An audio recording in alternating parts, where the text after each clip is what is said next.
विद्यार्थियों, ऑनलाइन कक्षा में आप सभी का स्वागत है। आज हम पढ़ेंगे बीए पाठ प्रथम के प्रथम प्रश्न पत्र के अंतर्गत रघुवंशम महाकाव्य। रघुवंशम महाकाव्य के प्रथम सर्ग के नायक राजा दिलीप हैं। राजा दिलीप और रानी सुदक्षिणा दोनों ही अपने कुलगुरु वशिष्ठ के आश्रम में संतान प्राप्ति के निमित्त जा रहे हैं। राजा दिलीप और रानी सुदक्षिणा मार्ग में कैसे प्रतीत हो रहे हैं, उन्हें क्या क्या अनुभव हो रहे हैं, इसी का वर्णन इस श्लोक के अंतर्गत किया गया है।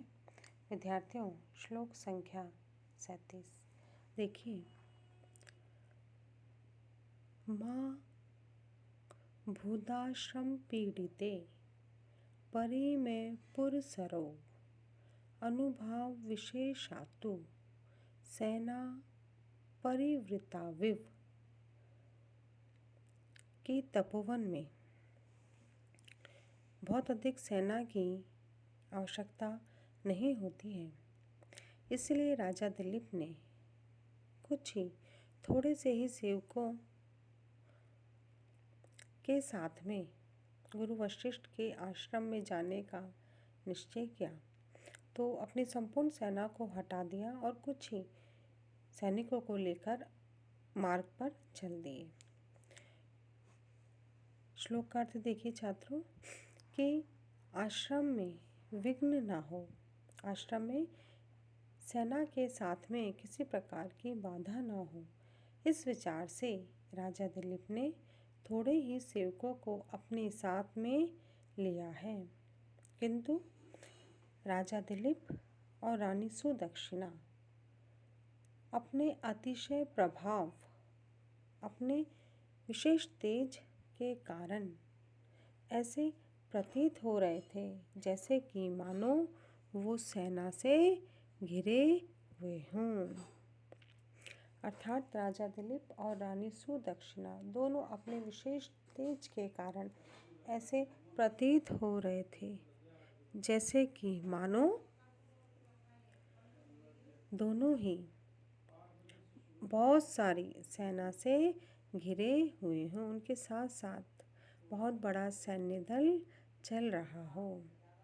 विद्यार्थियों, बहुत ही सुंदर श्लोक है और यहाँ पर वैदर्भी शैली है, भाषा सुंदर और सरस है, अनुष्टुप छंद है। विद्यार्थियों, अगले श्लोक की तरफ चलते हैं। श्लोक संख्या 38 देखिए विद्यार्थियों। सेव्यमानो सुख स्पर्शैहि शाल निर्यासगन्धिभिः पुष्प रेणुत्किरैः वातैः आधूत वनराजिभिः।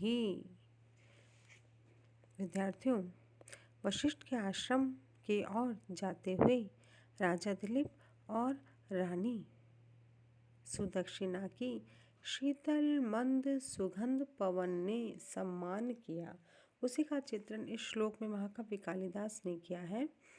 देखिए कि छूने पर सुखकारी सुखदायी शाल वृक्ष के गोंद से निकलने वाली सुगंधित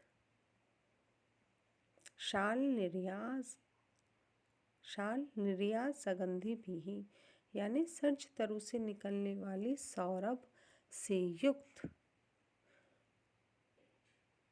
पुष्प रेणुत किरही यानी फूलों की पराग से उड़ने वाली, फूलों के पराग को बिखेरने वाली और वन के वृक्षों को धीरे धीरे हिला देने वाले पवन से वे दोनों सेवित हो रहे थे और इस प्रकार से मार्ग में आगे की ओर जा रहे थे। विद्यार्थियों, कि जो पवन थी, मार्ग में जो पवन राजा दिलीप और रानी सुदक्षिणा को महसूस हो रही थी, उन्हें अनुभव हो रही थी, वो आनंद प्रदान करने वाली थी, सुखकारी थी, शीतल मंद पवन थी और वो पुष्पों की, शाल वृक्ष के गौन की सुगंध से भरपूर थी और फूलों के पराग के बिखरने वाले और वन को धीरे धीरे हिला देने वाली पवन राजा दिलीप और रानी सुदक्षिणा दोनों का सम्मान कर रही थी, उनकी सेवा कर रही थी। तो इस प्रकार से विद्यार्थियों अनुष्टुप छंद और वैदर्भी शैली में बहुत ही सुंदर श्लोक महाकवि कालिदास ने यहाँ प्रस्तुत किया है। हम चलते हैं अगले श्लोक की तरफ। श्लोक संख्या 39। मनोभिरामः शृण्वन्तौ रथे विस्वनोन्मुखैः षडज संवादिनीः केकाद्विधा भिन्नाः शिखण्डिभिः। अब देखिए विद्यार्थियों, कुलगुरु वशिष्ठ के आश्रम की ओर प्रस्थान करने वाले राजा दिलीप और रानी सुदक्षिणा ने मार्ग में मयूरों की ध्वनि को सुना और इसका वर्णन इस श्लोक में किया है कि रथ के पहियों की आवाज को सुनकर के मयूरों ने अपने सिर को ऊंचा किया, सिर को उठा करके षडज स्वर के समान दो प्रकार की मनोहर केका ध्वनि की। वे दोनों राजा दिलीप और रानी सुदक्षिणा उस केका ध्वनि को सुनते हुए मार्ग में आगे की ओर बढ़े जा रहे थे। तो राजा दिलीप और रानी सुदक्षिणा जब मार्ग में आगे की ओर जा रहे थे तो सुंदर मयूरों ने उन्हें देखा और उन्हें देख करके अपने सिर को ऊंचा किया और अपने सिर को ऊंचा करके उन्होंने अपनी केका ध्वनि को निकाला। अभी जो केका की जो उनके आवाज़ की जो ध्वनि थी वो द्विधा दो प्रकार की थी, शुद्ध और विकृत। जैसे कि षडज जो स्वर होता है वो दो प्रकार की ध्वनि से बना होता है, तो उनकी केका ध्वनि षडज स्वर के समान दो प्रकार से थी। और इस प्रकार से मयूरों को देखते हुए मयूरों ने राजा दिलीप और रानी सुदक्षिणा को देखते हुए रथ में आगे की ओर मार्ग पे राजा दिलीप और रानी सुदक्षिणा चलने लगे। विद्यार्थियों, बहुत ही सुंदर भाव है और बहुत ही सुंदर भाषा में महाकवि कालिदास ने मार्ग में मिलने वाले वृक्ष हो, वायु हो, मयूर हो, उन सभी से प्रकृति का जो मानवीकरण प्रस्तुत किया है वो बहुत ही सुंदर है। अगले श्लोक में चलते हैं विद्यार्थियों। परस्परा श्रीसादृश्यम अधुरोजिता वर्त्मसु मृग्द्वन्द्वेषु पश्यन्तौ स्यन्दनावत् दृष्टिषु। विद्यार्थियों देखिए, परस्पराक्षी अर्थात एक दूसरे के नेत्रों की सादृश्यम समानता को अधुरोजितावर्त्मसु रथ के मार्ग को छोड़ करके पास में खड़े हुए हैं, यानी रथ के मार्ग को छोड़ करके थोड़े से दूर जो खड़े हैं।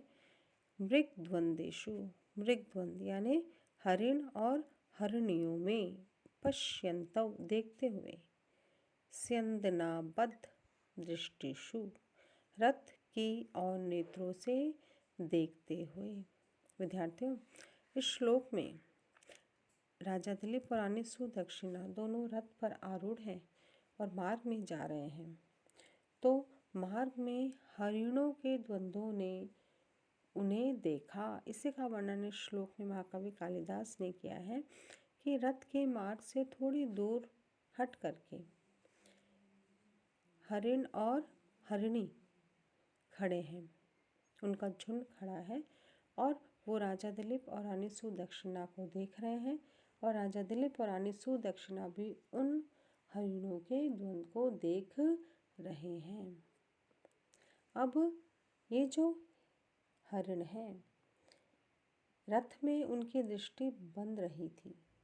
एक टकटकी लगा करके वो रथ को देख रहे थे। तो उन मृगों के जोड़ों में एक दूसरे की आँख की समानता देखते हुए राजा दिलीप और रानी सुदक्षिणा आश्रम की ओर प्रस्थान कर रहे थे। कहने का तात्पर्य क्या है? तात्पर्य ये है विद्यार्थियों कि राजा दिलीप ने हरिणियों के नेत्रों में महारानी सुदक्षिणा के नेत्रों की समता देखी और रानी सुदक्षिणा ने हरिणों के नेत्रों में राजा दिलीप के नेत्रों की समता देखी। तो इससे हमें ज्ञात होता है कि राजा दिलीप और रानी सुदक्षिणा दोनों के ही नेत्र बड़े बड़े विशालकाय और सुंदर थे। जिस प्रकार से मृग के नेत्र बहुत ही सुंदर होते हैं, बड़े होते हैं, विशाल होते हैं, उसी प्रकार से राजा दिलीप और रानी सुदक्षिणा के नेत्रों की समता यहाँ महाकवि कालिदास ने प्रस्तुत की है।